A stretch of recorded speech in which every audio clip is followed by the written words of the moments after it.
A Jonah Day.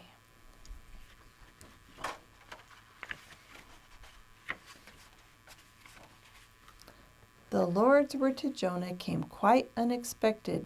Go down to Nineveh, you've been elected. Tell all the people there without delay this thing that I tell you to tell them today. Nineveh, goodness of all the places, those Ninevites all have the nastiest faces. They're rude and they're crude, and I'd have to conclude they're an ill-tempered brood of the worst magnitude. But I guess that I'll do it. It is on my way. Now what is it, Lord, that you want me to say? Thus says the Lord, this is what you should say. Listen up, or I may have to ruin your day. You're all mean and you're nasty and not very nice, and those are your good points, to be more precise. For I mean what I say, and I am quite sincere when I tell you I smell you the whole way up here. Tell that to them? You must be mistaken. You certainly can't expect me to partake in a dreadful, impossible scheme, Jonah spat, like the one you're suggesting, and that, Lord, is that. How awful, how shocking, how horribly harshest, he thought as he boarded a boat bound for Tarshish. And down in the very most bottomless part, Jonah laid there alone, just himself and his heart. Jonah laid in that boat, and he thought, but he just couldn't do what he knew that he ought. Now you can't run away from the Lord, Jonah knew it, but he was about to find out what occurs when you do it. The weather started getting rough, the tiny ship was tossed. A tempest blew, the boat's crew flew, the thunder boomed. We're surely doomed, they all presumed to be consumed here by this holocaust. All hands on deck, the captain shouted out. And Jonah, you get up here too, because if I'm not mistaken, this earthquakin' is the making of the likes of you. The crew drew straws to figure out just who should be ejected for causing this calamity to which they'd been subjected. The shortest straw would tell them who, and as he had predicted, the captain watched with no surprise as good old Jonah picked it.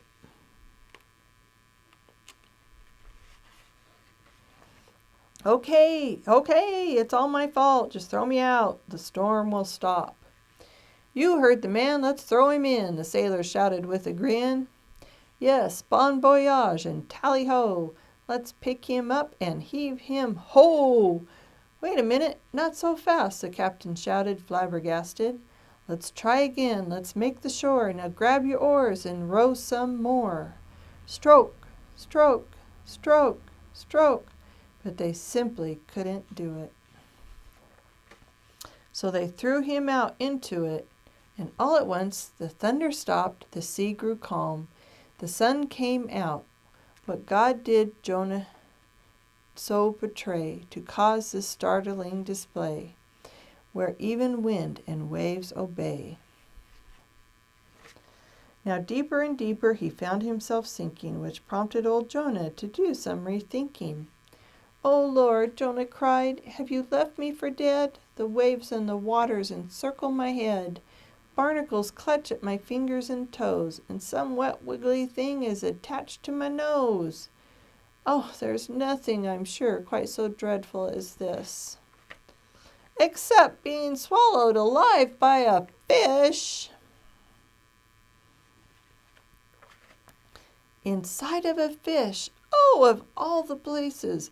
Of all the dreadful, disgraceful disgraces! I'll do what you ask, Lord. I'll do it your way. I'll do it right now, right this minute, today."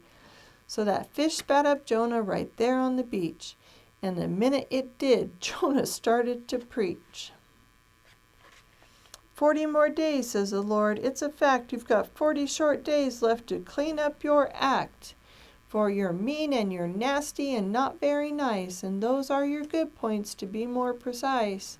Yes, I mean what I say, and I am quite sincere when I tell you I smell you the whole way up here. Is that clear? Now everyone there, from the king straight on down, was convinced that this guy wasn't fooling around. So they cleaned up their hearts, yes, they cleaned up their act, and they cleaned it up quick, as a matter of fact. But 40 days passed, and then 41, and the Lord didn't do what he said he would be done. Lord, what's going on here? You look like a goof. You said you'd destroy them. Now give me some proof. Proof, my friend Jonah? You don't understand. All of creation is at my command.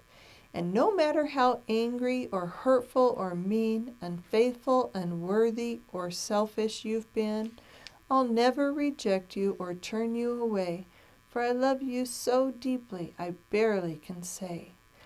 I'm waiting, just waiting to open my hands, and that's why I gave them and you one more chance.